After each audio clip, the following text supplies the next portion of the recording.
And thank you all for being here. This is a webinar on We Are Resilient, an approach to mental health, in this case for counselors. My name is Chuck Fisher. I am the Executive Director of Dovetail Learning. I'm also a core architect of this approach, and I'm so delighted to welcome you here today. It's a real distinguished pleasure to talk with my colleagues about this from the vantage point of counseling and therapy. Just a little bit about me to begin. I started my career as an outward bound instructor, taking teens into the wilderness. Got so excited about people, I went and got my master's and worked in counseling in schools for a period of time. Couldn't stop me from learning, so I got my doctorate in transpersonal psychology, which is the psychology of wellness and well-being from Eastern as well as Western perspectives. I have a black belt in Aikido, which leans me towards being a student of Zen Buddhism, and most of my work earlier in my life was as a child and family therapist. For the last 12 years, I've been working with Dovetail Learning. Just a little bit more about what inspires me. I'm just completely at awe with the universe, and these are my three grandkids. And I want to do whatever I can to help them have a world that works. And then lastly, here's a picture of me when I was 3. You can see there's something black on my head. That's a monkey. I was in the Philippines at 3 years old, and it represents the monkey on my head that I've had to struggle with over my life in order to become resilient. I was a child of ACEs, many adverse childhood experiences, emotional, physical, sexual abuse. There's a long story there, but it's what's brought me, what took me into counseling. It's what's inspired me to help others throughout my entire life.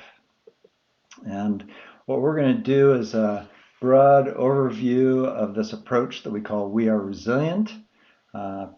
Skills for coping, for strengthening relationships, and we like to say awakening wonder because we lean into curiosity so deeply in this work and help people access that aspect of their own curiosity about themselves and how their life is working. So Dovetail Learning has been a nonprofit for 12 years. We've worked all over the United States, primarily in schools, and then in that work with schools, we discovered that the adults were key to transforming children. And we now have this approach, We Are Resilient approach, to teach the adults who serve both adults and children to strengthen their resilience and build the good world that we all want. In the bottom section of the screen there, you'll see this work is licensed as a Creative Commons open education resource. Just a quick spotlight on that, how you can use these resources. An open education resource is free and shareable. You can adapt it for your community. The Creative Commons license is an international license that requires you to give attribution to Dovetail Learning and collaborate, share back what you learn and how you modify things, and then to also share it alike, which means with the same license, a Creative Commons license that is free and shareable by all. We developed this work based on the need for universal mental health promotion, and it's about serving those who serve others. Whether it's adults, children, mental health, wellness, social emotional learning, our whole community from schools to healthcare, social workers, behavioral health, of course, educators, children, youth, and parents. Our deep desire is to get this work out to as many people as possible. We're finding that it's instrumental in helping people shift their mental health to more wellness. So just a couple of the outcomes in this brief overview. It's a personal, professional journey for me. I invite you to use it as a personal, professional journey for yourself, to inspire your own health and wholeness. This work is about us first, and then we can give it, share it, model it, coach it, practice it for others. It is also about seeing our actions and reactions as normal. It's about knowing that we heal through our presence, and part of our presence comes from learning how to center ourselves and de-escalate. It's about learning the patterns that get in our way, speaking the language of resilience, and strengthening resilient skills to support ourselves. One of the most wonderful parts of this for me is how it's been able to support my own family and the relationships that I have with key people, and as well as, of course, those we serve. Just would be a mistake not to just name the place that we are in culturally. We like to call it the storm together. And as Ann Maston says from the University of Minnesota, our new normal is always feeling a little off balance, like standing in a dinghy on a rough sea. So we're all facing these kinds of challenges with COVID, its ongoing uncertainty, our own health, emotional well-being, family and loved ones. One of my daughter's family just went through COVID, including my daughter who's 40 and her husband and their son who's 6, and my 3-year-old granddaughter was the one who got hit the hardest. Fortunately, it was Omicron, so it was only about 3 days of high fever, and we're so blessed for that. And I know there may be many people on this call who have people who in your life or yourselves who have faced the challenge of the pandemic, and as well as our clients' mental health and our own daily struggles. So we like to put this in the context of what I call the both and. Yes, while there's a storm brewing, there's also the miracle of our lives, the relational resilience that we get from the people that we love, the miracle of the beauty of nature and the light of nature. And so we hold it all together. And we do that through illuminating what we call 5 types of resilience. These include, starting at the lower left, what we call reactive resilience.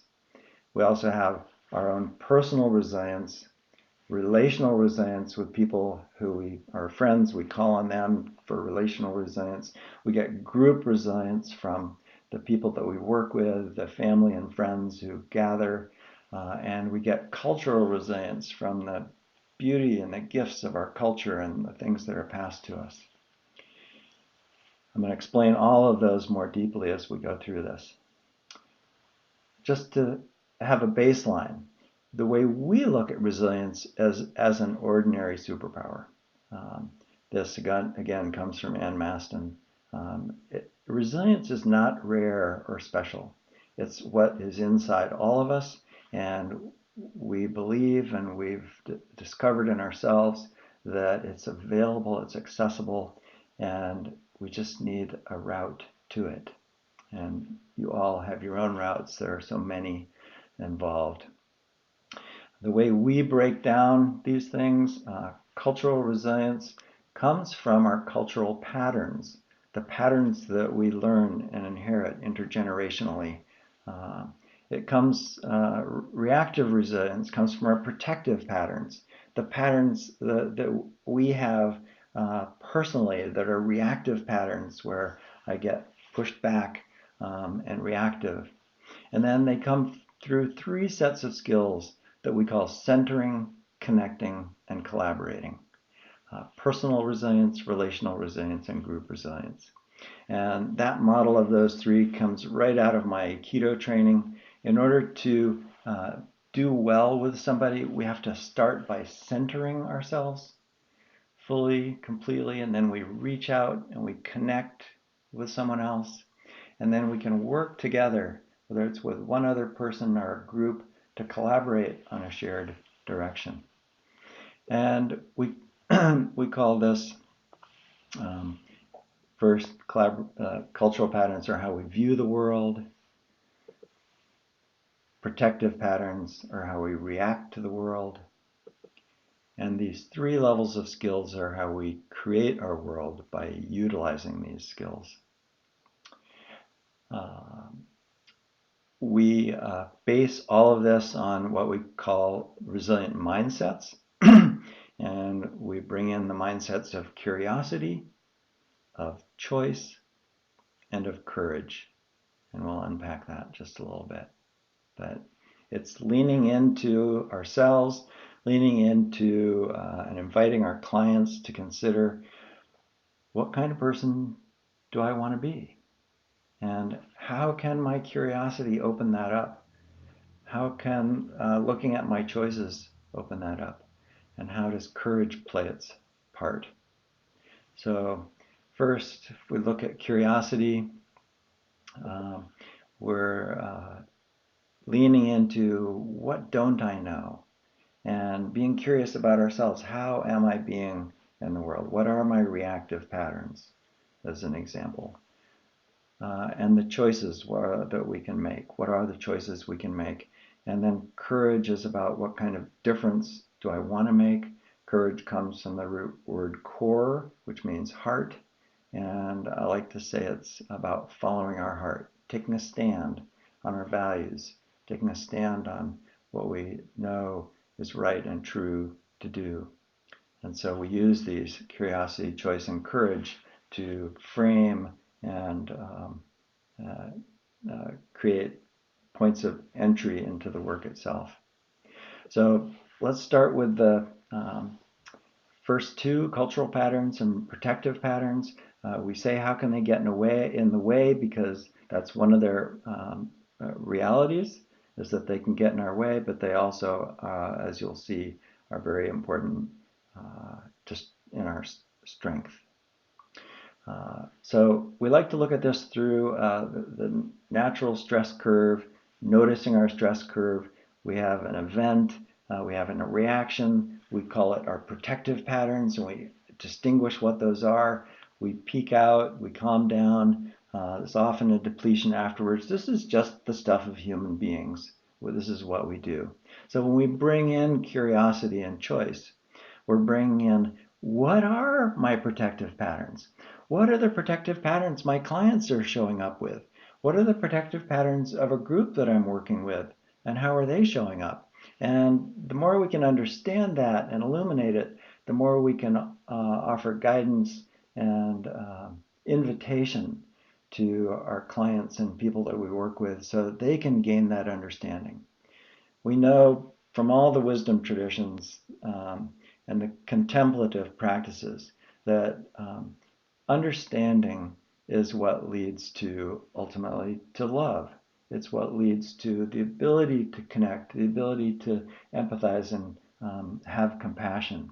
We get that through understanding. So if you're working with a group and you're helping them notice what their protective patterns are, they get much deeper understanding.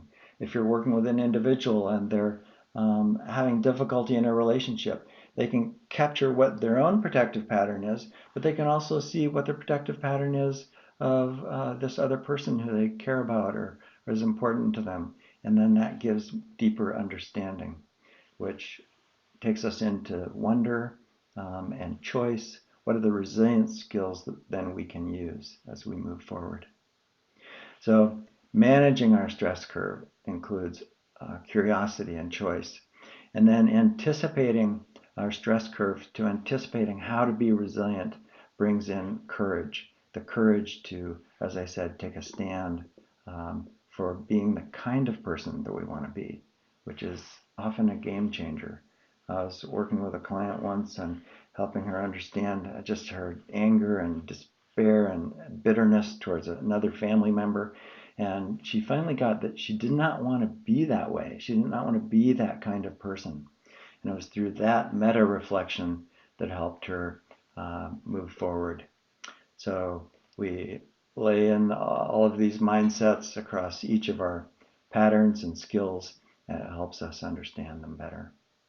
So what I'd like to do is take you through the patterns and skills. Again, we'll do it briefly. I want to give you as much information today as possible so that you can see the rich complexity and tapestry of what this approach can give you, how you can use it with yourself, with your family, with your clients.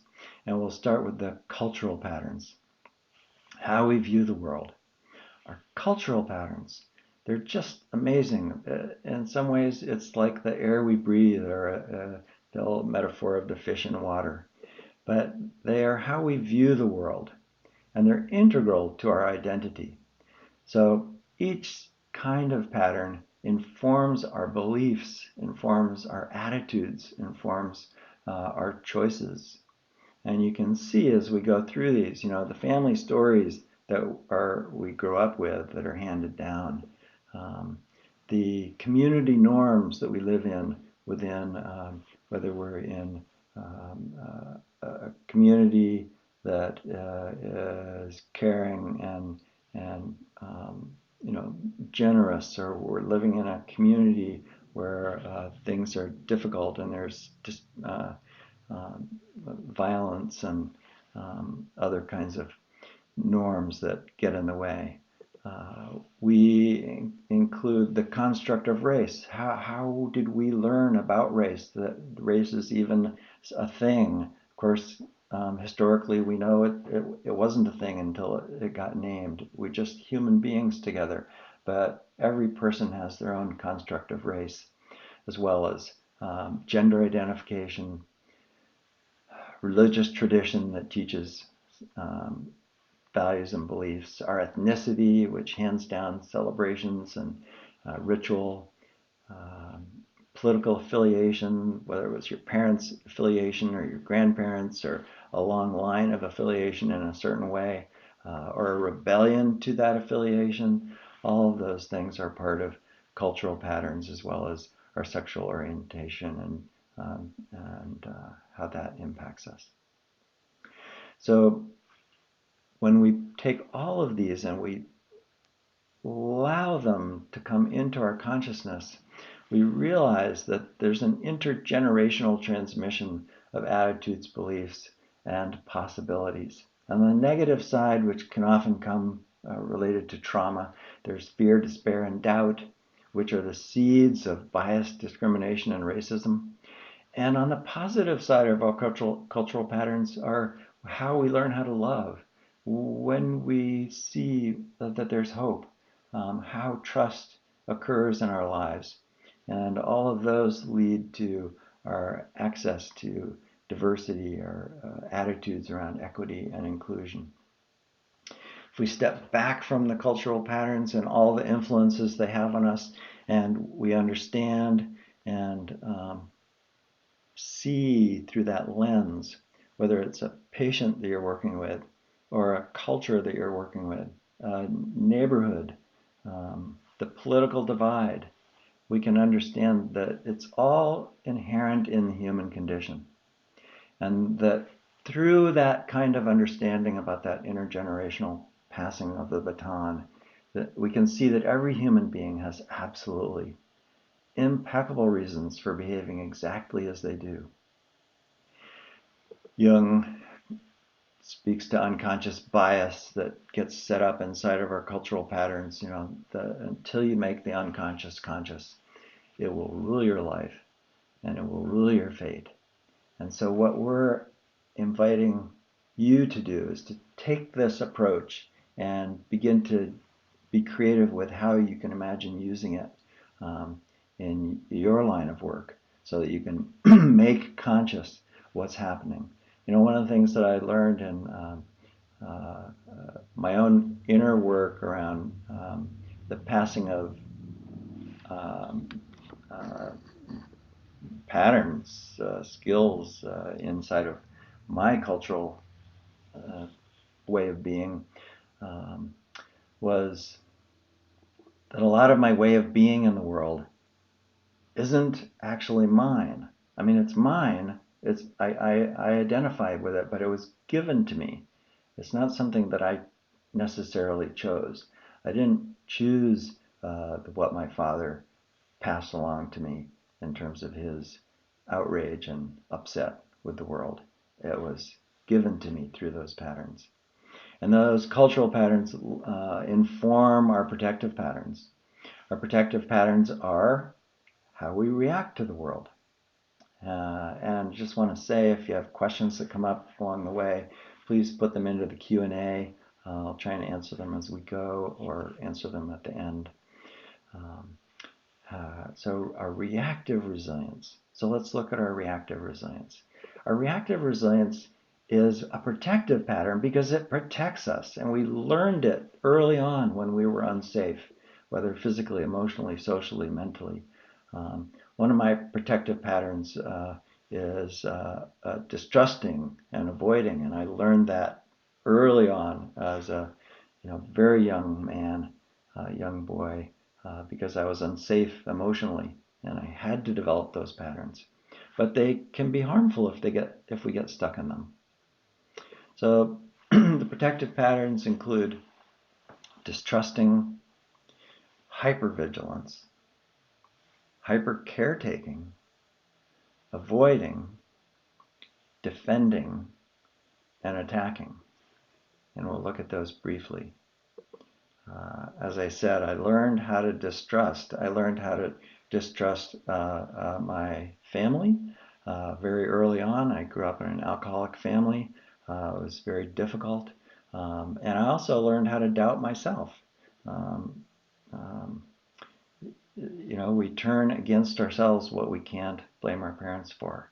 Object relations theory, gives us that in buckets. Um, and distrusting the world. However, distrusting can be useful.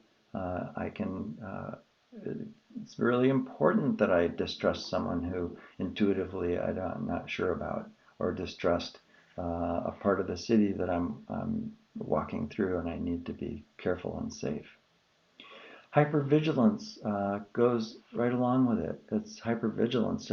If I'm distrusting, I'll often also be hypervigilant, which I had to do in my family of origin. I still do. I want to do things right because I was slammed for not doing things right. So I get into this hypervigilant space where I need to be sure I've done something right, and sure you see that either in yourselves or your clients. They get stuck in that way of being on constant high alert. And we can be curious about that. Well, what is my high alertness about? How is it helping me? How is it hurting me? We also have hyper caretaking and avoiding. They kind of go together too, because if I'm hyper caretaking, I'm over prioritizing others. Caretaking, of course, is a wonderful thing, but hyper caretaking tends to leave me depleted. I can feel like a victim. It can get in my way. I work with a client who is a super hyper caretaker, and she's just never given herself the opportunity to know herself, to be herself. And just by naming that dynamic, she's starting to realize how fully that's been embedded in her way of being, and how possible it is that there's another way to be. And of course, we're avoiding ourselves when we're a hyper caretaker, but avoiding can also go into all kinds of other things. Avoiding is so critical. We all need to avoid in order to keep ourselves from being overwhelmed, and being curious about how we withdraw, we would retreat, we use substances or not to avoid is important. And then the last two, defending and attacking, also go together. If I act like others are judging me, or somebody tells me that I did something wrong, and then I defend myself because I want to prove that I'm right, that, of course, breaks down the relationship. And defending can turn into attacking if one gets too defensive, or someone can have an attacking nature that's their own as they move through it. quick to be on the offensive. In the workshops that I do, we'll often poll people and ask them what are their own protective patterns. I have a brief poll here, and let me just toss it out to you and ask you, what do you think your primary protective pattern is? And just click on that, and we'll see how we are as a group.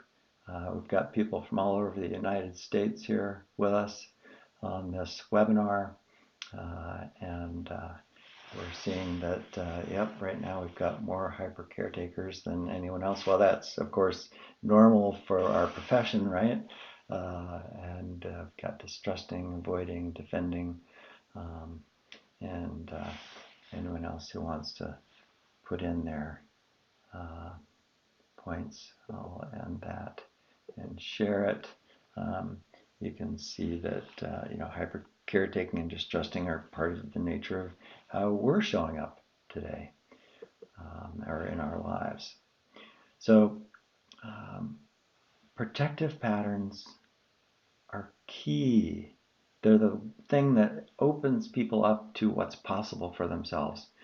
We've been training healthcare providers, pediatric clinics in this work for a couple of years now. One of our partners is Benioff Children's Hospital, Oakland, and finding that those clinicians who are learning what their own protective patterns are finding huge relief in getting, oh, this is what's going on. It's like, instead of feeling shame that I'm a defender or attacker, I can see that, oh, I learned how to do this, and I learned it so well, and I learned it because I needed it.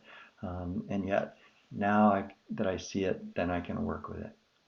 And it fits into the whole spectrum of the response to stress, what we call the fight, flight, freeze, attacking, defending, avoiding hyper caretaking, distrusting hypervigilance. And then I love this model from Grace LeConte, which also includes face. So I can fight, I can flight, I can freeze, but I can also face. And facing is what we do in our resilience skills. We face ourselves in terms of our patterns. We also can face ourselves in terms of what we have available to us for resilience. And the skills of resilience are in these three buckets that I talked about earlier. The centering skills for personal resilience. How do I center myself? The relational resilience, the connecting skills, and of course the group resilience, collaborating skills. I was working with a group last night on collaborating, and we run circles with people around the world who join the circle. It's a small group to explore this work, and it's just this beautiful recognition of how in groups it's normal for people to feel uncomfortable, because in groups we play out everything that happened in our family of origin, and the whole norming, storming, performing process. Well, that's all about understanding in the different contexts. So let's look at the centering skills, and gonna do these in a much briefer way, just so you can see what they are. The first set is centering for personal resilience. And what we see is these inner strengths to adapt and strengthen ourselves, to get the balance, to bring us back into parasympathetic side of our nervous system.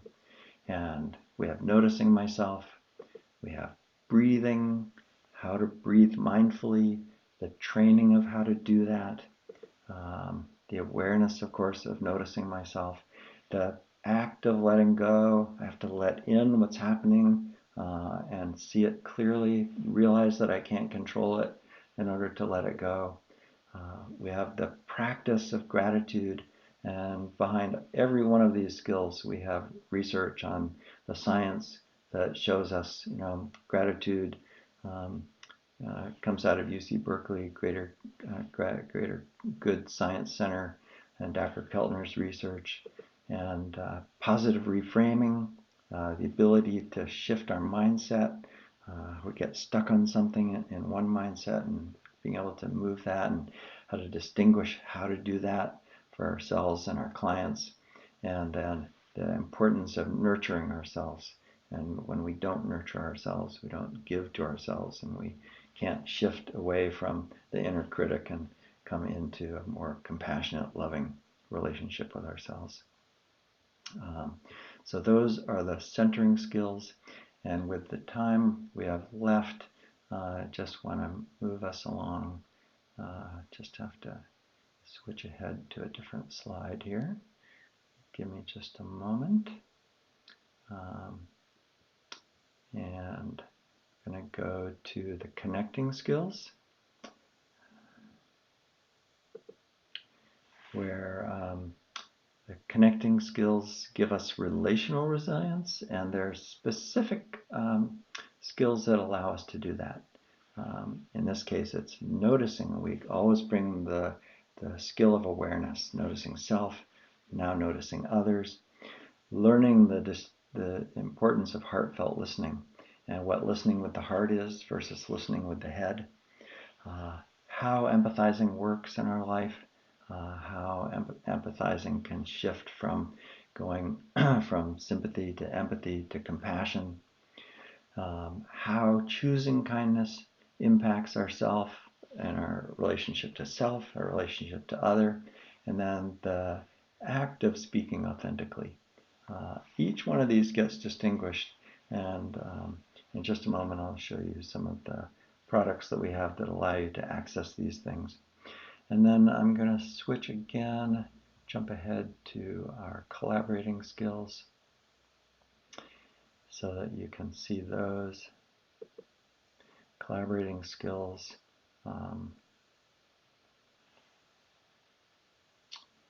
are here.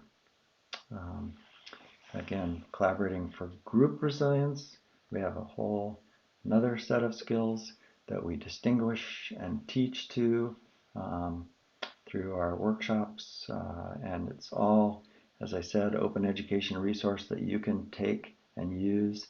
The skills for collaborating are about how do we empower each other to express ourselves safely and freely, to maximize the ability of a group. This can be brought into family groups, teams. It can be used with clinics like we do. It can be used in group therapy, just to bring in the awareness, the understanding, the attention to what happens when we notice, and what do we notice, and how do we let in the emotions that are going in the group, or the behaviors that are happening in a group. How do we let ourselves see those? How do we use appreciation within a group context and the enormous power of appreciation? How agreements work inside a group. You all use agreements when you work with groups, and when each individual group member is empowered to seek the agreements that they need, it helps to then lean into honoring agreements and what is integrity, and how do we hold ourselves and others accountable in a kind but firm way. And then how does contribution occur? How does contribution occur? So, as I've said, all of these things are pieces that bring us together as human beings so that we can understand ourselves from a deep sense of commonality.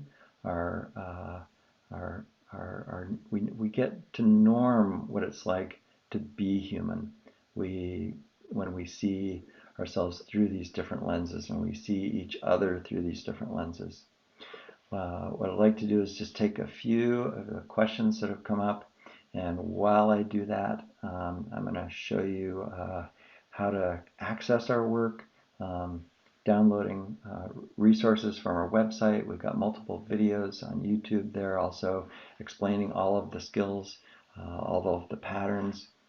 We do what we call circles, which are small group circles people can attend. If you're interested in a circle, please write us at info@dovetail learning. I would love to do a circle just with therapists and counselors. We also have trainings that we do. Right now it's all by Zoom or webinar, but we work with specific clinics, specific groups. We work with schools, and our materials are all available also for families. So we have a family activities book that can be downloaded that has specific activities for younger children so they can understand and access these kinds of things. There's a great question from about how can I use this in my school. We do trainings for schools, but you as a school counselor could take it, download it, use it, train your own school. It can be done at a school-wide level. It can be done right just in your own counseling practice. What's the difference between protective factors and protective patterns? Well, protective patterns are what I just described, which are the reactive patterns that we have. Protective factors, like Search Institute does in Minnesota, they outline all of the factors that they are important resilience factors that help people be more resilient. It's a great resource, by the way, the Search Institute. Do you have a way for me to learn more about this? Yes, as I described, you can sign up for a circle or training. We also have certified trainers training. Anyone can join one of our certified trainers training. It's a 20-hour training goes through all of this material as well as the pedagogy behind how these things are taught and goes deeply into that. How is this work being used now? Is another question.